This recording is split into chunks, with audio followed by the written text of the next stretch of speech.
All right, we are live. Good morning and welcome to On the Spot 947, where we sit down, we have a little tete-a-tete with some of the biggest and talented names in the industry, and we're also on their way, their artistic journey in the hopes of influencing and changing the world. Now, for today, we are joined by a UK-born singer-songwriter who moved back to the country and eventually discovered her love of music. So everybody say good morning and hello to Clara. Hello, Clara. Howdy, guys. Thank you super much for having me today. Most welcome, most welcome. We were talking offline, off the air, and I was saying that I love your accent, and and I wonder if it's something that you can just turn on and off like a light switch. Because some people are able to do that. Some artists who are born Aussies or Australians, they're able Yeah, to switch it off. And like people in the UK or actors, that is, if they want to adopt an American accent because they're part of an American film, they'll turn the accent off and then they'll just yeah, go back to the UK accent when they're not filming. yeah. Yeah, That's something I do too. It depends on who I'm talking to. it depends. Well, great. I've always wanted to have an accent, but I'm born with this one, so I shouldn't be picky, right? Yeah, it's a nice accent. Thank you, thank you. Well, equally, I love your accent as well. So, welcome to On the Spot 947. This is your first time, and I'm sure this will not be your last. And you have an interesting spelling of your name. Was that Yeah. based on someone from your family? Well, my mom just really wanted my name to be unique.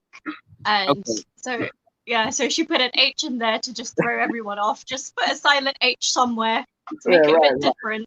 Yeah, silent H. Everybody remember that is a silent H. You do not pronounce the H, okay? Yeah. You don't want to confuse Clara and her family members. Yeah. Speaking of family, it's usually from our own families that we get our love for music or Mm, anything down the line that would eventually have a strong imprint in our yeah. lives. Between your mother and your father, who among the two of them influenced you more, you think, with regards to music? I think during the introduction to music, I think it was more of my dad. Uh-huh. But because my dad, because he used to collect vinyl records a lot, that's why I have these up my wall. These are my dad's collection. Nice, nice, nice. So he used to collect a lot, and he used to play the music a lot at home. But after my dad passed away, he passed away when I was very young. So my Hmm. mom continued to um, help that passion and that love for music grow. So I feel like they equally did a lot to get me into music. Get into music. Great. It's wonderful. Here in the Philippines, we would also be influenced by the music that our parents play, and usually the music that our parents play would be much more of a classic these days. Yeah. And we get to hear them on the weekend, like when everyone's not doing anything at the home. You'll hear. For my part, I will hear a little bit of classical music from my mom. That's Mari Lanza. Sometimes she would play a little Johnny Mathis. My dad would change it up and go to Perry Como. So it's It's a nice. mix. Yeah, it is a mix, and on top of that, our own musical preferences, and it becomes its very own melting pot of sorts. Yeah. So it's a good way to be introduced and to open ourselves up more to music. You started playing the guitar at the age of 11. That's pretty early.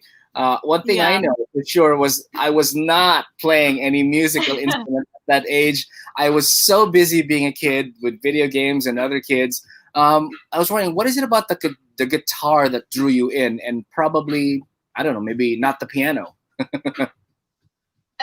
To be completely honest, it was my brother because Oh, my brother, he and I at the time we were very, very competitive.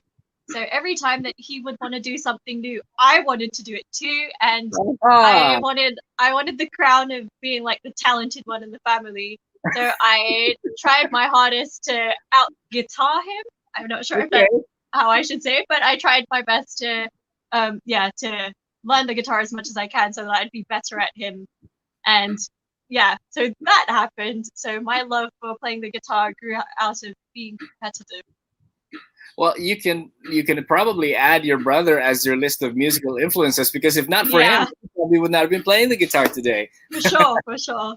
Yeah, yeah. But down the line, apart from playing the guitar, it didn't cross your mind to add another musical instrument to master. No. No. I wanted to just keep it to just playing the guitar, but then my mom enrolled me in like piano lessons, but I Hmm. didn't fare that all that well because I really fell in love with the guitar.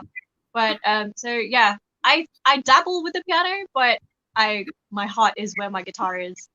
You know, I have a how should we say this? A little bit of a bias, I guess, when I was a kid. But I've always felt that the piano was geared towards girls. I don't know Really? why. Yeah, I don't know why. I've always, Bit well, growing feminine. up. Now definitely it has changed. But when I was growing up, I always felt that, oh, piano lessons, that's a girl thing. I'm not gonna do that. I'm just gonna do something else with my cousin, and we'll just shoot cans or shoot mice or whatever with Oh no. rifles, with air rifles or whatever. So that was Yeah. that was that was my thing growing up. Uh, The I don't know things that you did back in the day. yeah, exactly. Back in the day, and back in the day, it's nice that music kind of came to you the way that it did, and I'm sure that has given you both comfort and solace in times when you need it, because nothing changes anyone's mood more quickly and more efficiently other than music. If you're having a bad That's day, true. oh, just pop in a happy song. It'll quickly change your mood. Yeah. Or if you need one music to cry it out because whatever happened to you really, really is tragic, and you need to go with the Get it flow out. of that Yeah. tragic event. Yeah, put on some sappy music and I'll just cry it out. Yeah. Yeah. That's true. Um, is there like a challenge for you, let's say when you pick a song to cover? Oh, wait, more like, how do you pick a song to cover? Do you base it on because a lot of people are singing that and you want to do your own take, or do you go with the flow and you feel that this song has touched me or spoke to me in ways that other songs have not, and that's why I want to do a cover version? I'd say majority of the songs, they're more based on feel. Like if I Mhm. hear a song and then I feel like, oh, I feel like it's a real connection to it, not just because I can relate to it, but Yeah. I just really like it. I genuinely like it. And then there are some songs that like are suggested to me by friends or by the label, and then we just collectively decide, oh, that's a really good song. Maybe we should cover it. Maybe we should try to make it our own, try to put a bit of a twist on it. Hmm. But yeah, majority of it is really by feel. And yeah, because there are some songs that I heard from when I was a kid and I hadn't heard them in like 10, 15 years. And then all of a sudden I heard them on the radio. And then I Yeah. was like, oh, I remember that song, but I haven't heard that song in such a long time, but it stuck with me, even though it's been that many years. So maybe I should give it a try. So yeah, it's a mix of how it all came to be. Right. So it's like it's like a 50-50 decision. Yeah. Yeah, yeah, that's good. When you sing covers, do you find it difficult to distance yourself from the original singer? Because sometimes, admittedly, if you hear sometimes other people who do cover versions, even the original ad libs get to be sung the way that they are Yeah. when other people do covers. So do you kind of like put a wall and say, "All right, before I sing this, I need to sing it differently than the original singer"? Yeah. I would say I do that, but the thing is, like, the way my process is, I listen to a song, I leave it playing even while I sleep for like for like 2 nights, 3 nights, and then when I like actually sit down to try and put myself into the song, I only allow myself to listen to it for another 8 times, and then Hmm. after that, I don't listen to the song ever again at all. I mean, before the recording, and so I feel like I do listen to it a lot, but then before the recording, I distance myself just so that I don't end up copying it like exactly like you said, like that, even to the ad libs, Yeah, like yeah. down to the T. But yeah, Right, so right, I right. try to keep a distance. Well, that's great. That's a good process. At least you allow yourself to kind of like allow the song to sink in Yeah, and then marinate a little bit. That's for cooking reference. yeah, Marinate, and then when you're ready, you just serve it. the way that Yeah. you should. Yeah. Do you have any particular like go-to artists that you usually cover? I'd say not really. I Okay. like a lot of different songs. I try not to stick to one because I feel like if I do that, then I might just end up wanting to do their whole album, and then my label will be in big trouble because that's a lot of copyright stuff to fix. So Right. Right. I try to just, whatever I hear, whatever I feel, that's whoever I hear and whoever I feel, that's who I'll just like figure out if I want to cover their song. Good. Currently, you do have, if I got the numbers right, you have 4 albums out. Is that right? Yeah, I think so. Or Sorry, I don't keep track of my own albums. I know. I'm trying my best to not be bad at math, but I think it's 4. yeah, Maybe. I know it's 4. You do have a single that you've released now. Yeah. It is a cover of a very popular Air Supply song. It's part of the newly released album that's entitled Acoustic Now. And it lends itself very well because it's very, it has that serene quality that the original song doesn't give us, because the original song, it's very grand, it's very Yeah. majestic when you say goodbye.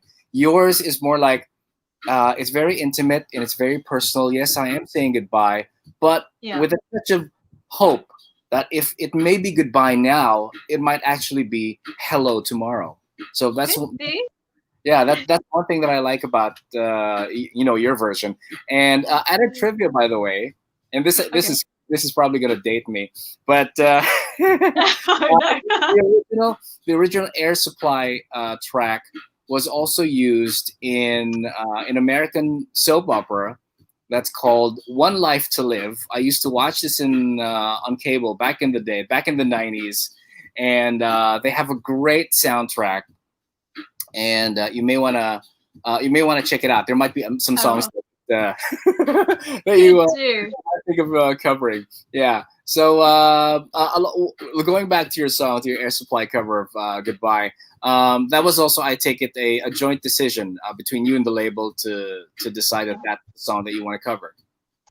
Very much so. The label introduced it to me, and Okay. like it took a bit of convincing because for a while I wasn't quite sure because I hadn't like it wasn't one of those songs that I heard and then like fell in love instantly. But it's Yeah. like for me, the song Goodbye was one of those songs that you have to listen over like 2 to 3 more times for it to be like, oh, that's a really nice song. So it's not one that I fell in love with straight away, but I did love it like after I had it a bunch of times, and then yeah, we just decided to let's give it a try. But I was extremely worried because I know it's a very famous song, and I didn't want to like butcher it. I feel like that was my biggest fear with that song. I didn't want to butcher it. I didn't want to copy it. It's just like I didn't want people to think that I was being disrespectful by trying to change it up a bit. So yeah, there was a lot of fear in making that song, but I'm glad we actually did.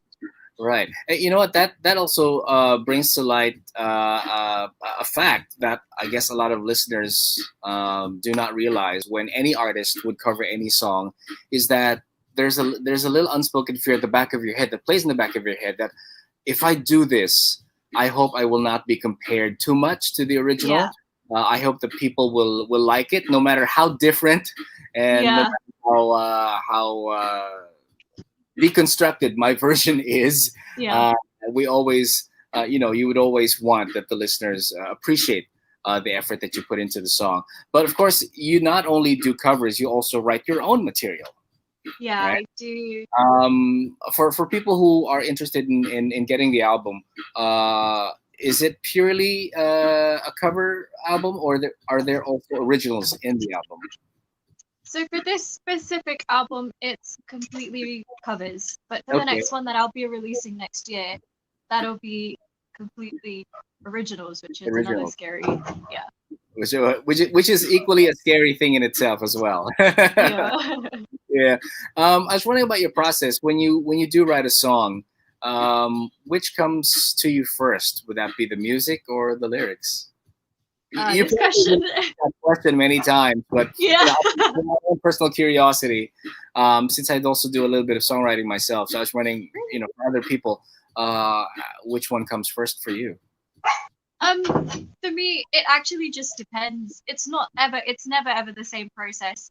Sometimes the lyrics comes first, sometimes the melody comes first. Sometimes, like I hear, because most of my songs are inspired by experience and like not only mine but experiences of my friends, so stories of my friends. So when I hear like a friend tell me they went through this, they did this, they felt that, I all Mhm. of a sudden feel that too. And then that sometimes makes the melody come first because I want it to sound sad, or I want it to sound very sensual, or I want it to sound really happy. So it depends, but sometimes like I read a good book or I see a good movie and then the lyrics comes first. So it really just depends on the mood and like what my brain is trying to absorb. Right, right. Do you still remember the very first song that you ever written, ever Oh wrote? yeah. Yeah. It was not good. Was that based on personal or other people's experiences? That was based on, I'm not quite sure, but that was written when I was, I think, 8 years old, and the lyrics were along the lines of, "If ever you need help, you can come to me. I have food for you."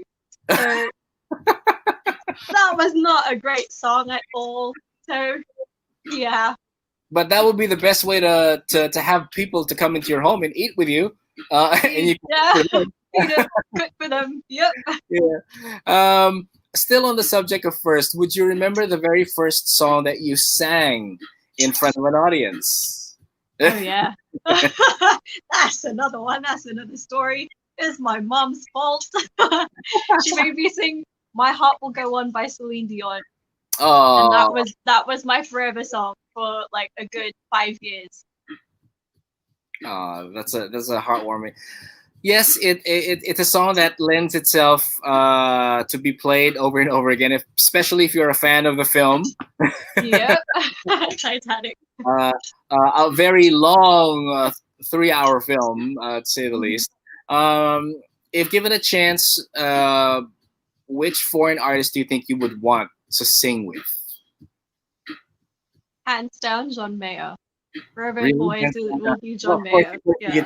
plays the guitar, plays it very Yeah. well. Yeah. That would be an interesting, let's say, weekend writing session with John Mayer. You get to pick his brain and ask him things about his song choices, maybe even chord choices, Yeah. and probably might even, he might even be generous enough to give you one of his songs that never made his album, and you get to record it. That would be a dream. That would Yeah, be a dream. we can all dream, right? That dreaming is Yeah. free, as they say.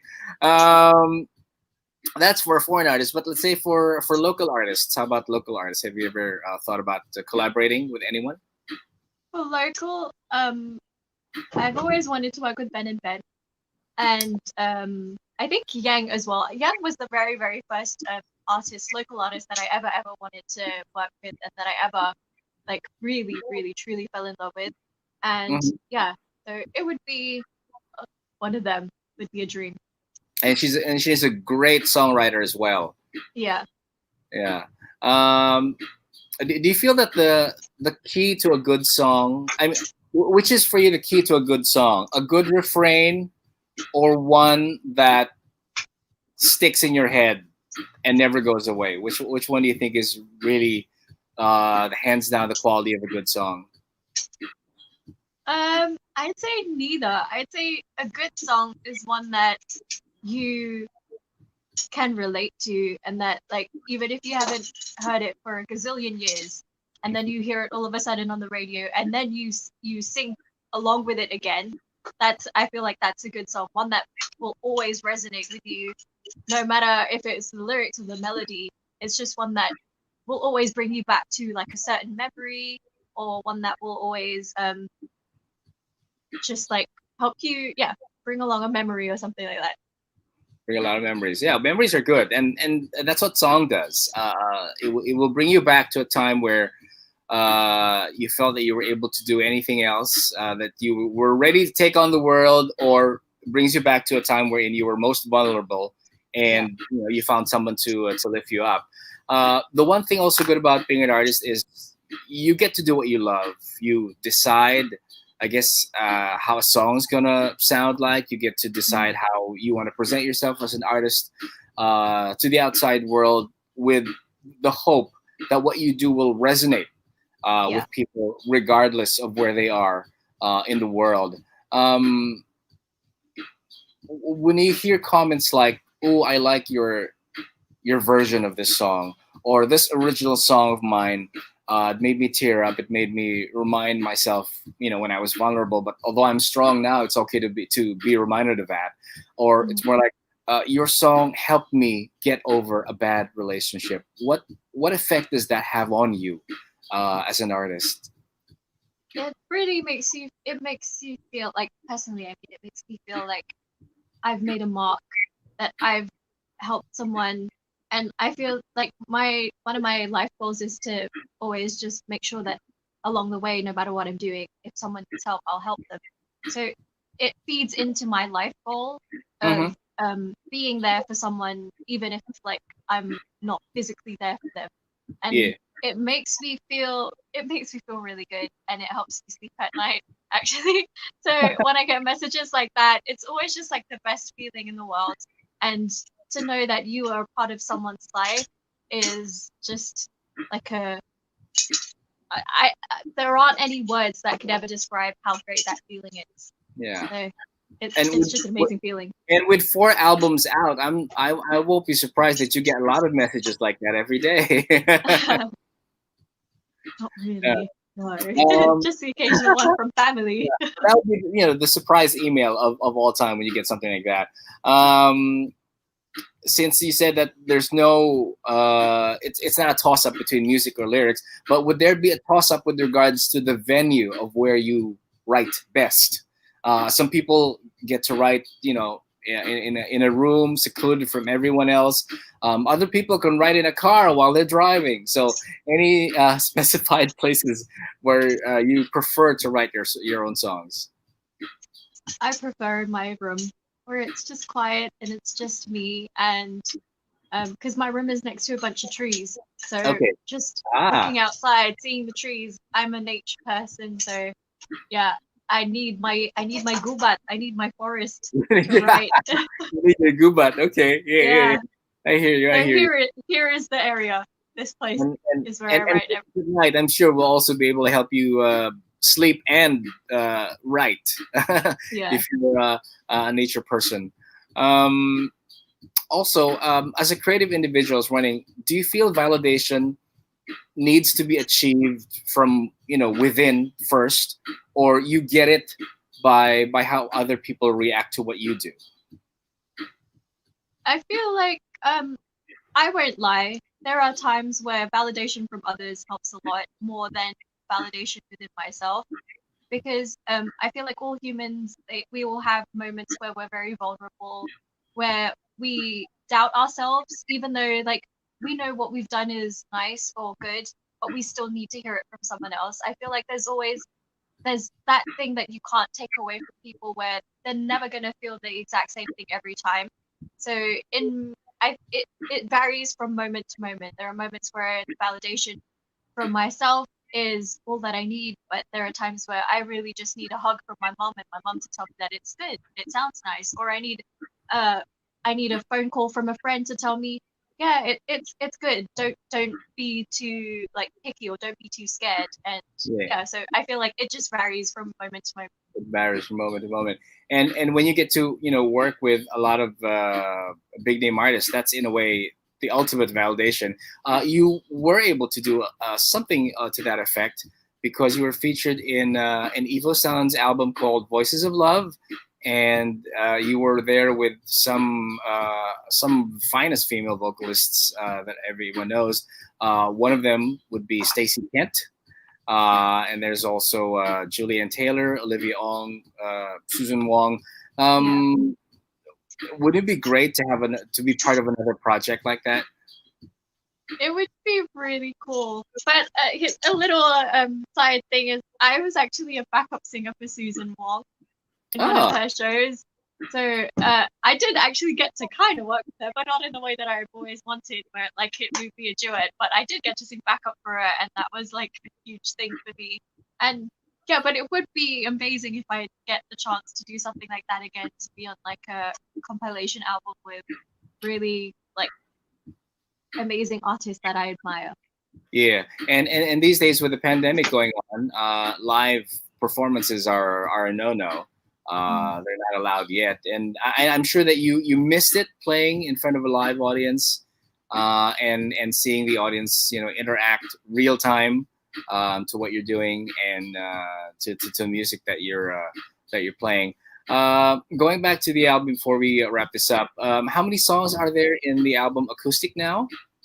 There are 13 songs, and Okay. it's a mix of songs from like different parts of like moments in my life that I felt different things. And yeah, so I hope everyone will like it. Oh, we do. We do like it. We get to play Goodbye a lot here. Are you allowed to say what single is going to be released next after Goodbye, or is that supposed to be a surprise? I think it will be a surprise for both um, everyone and myself too. So I'm actually not sure yet. We haven't spoken to the label yet because the pandemic has brought upon quite a few delays. So we're still, I think, in the process of choosing what happens next. Okay, well, we can't wait to see what happens next, and where music will take you after this. Of course, this is album number 4, and it's called Acoustic Now.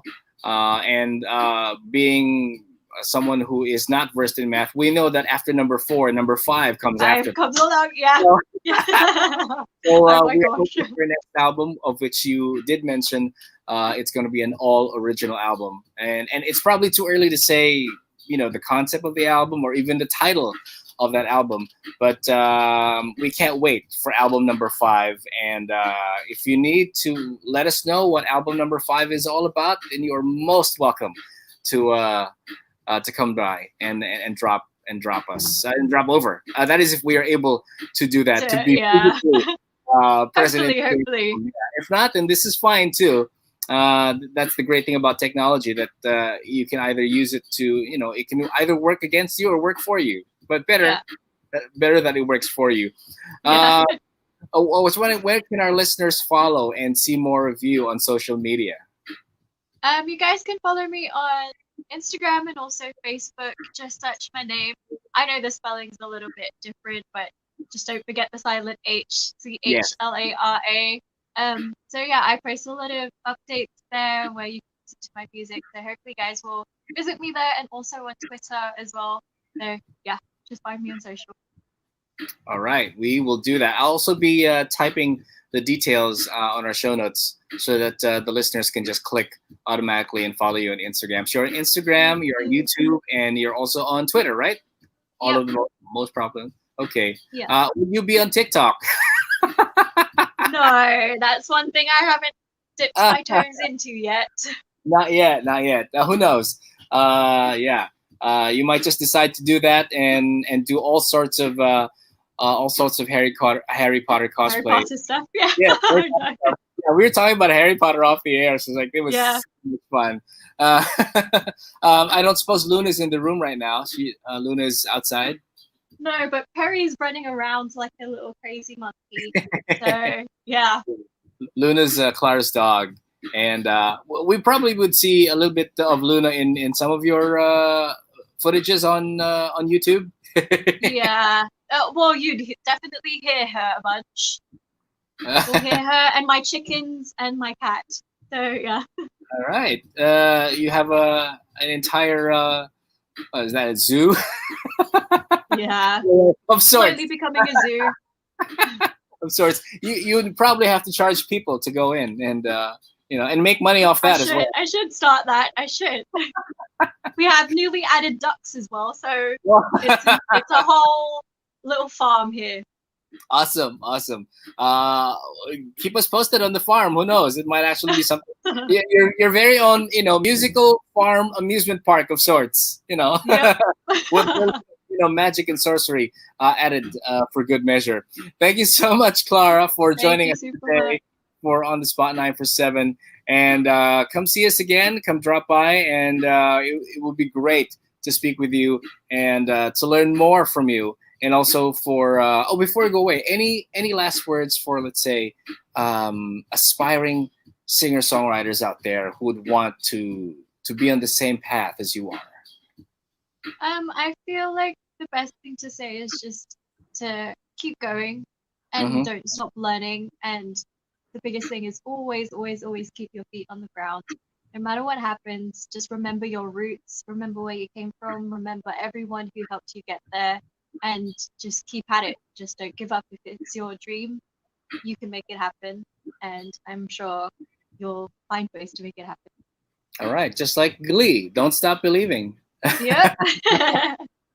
All right. Thank you so much, Clara. This has been so much of an enjoyment to talk to you. I can't wait to speak with you again next time when album 5 comes out or when the next single comes out. All right. Yeah. I'm sure you will keep us posted. So, everyone who's joined us today, thank you so much. This has been Cash for On the Spot 947. Till the next edition, we will be on the lookout for the next artist that we will be putting on the spot. Keep it right here. All hits Mellow 94.7. Sounds good. Bye, everybody.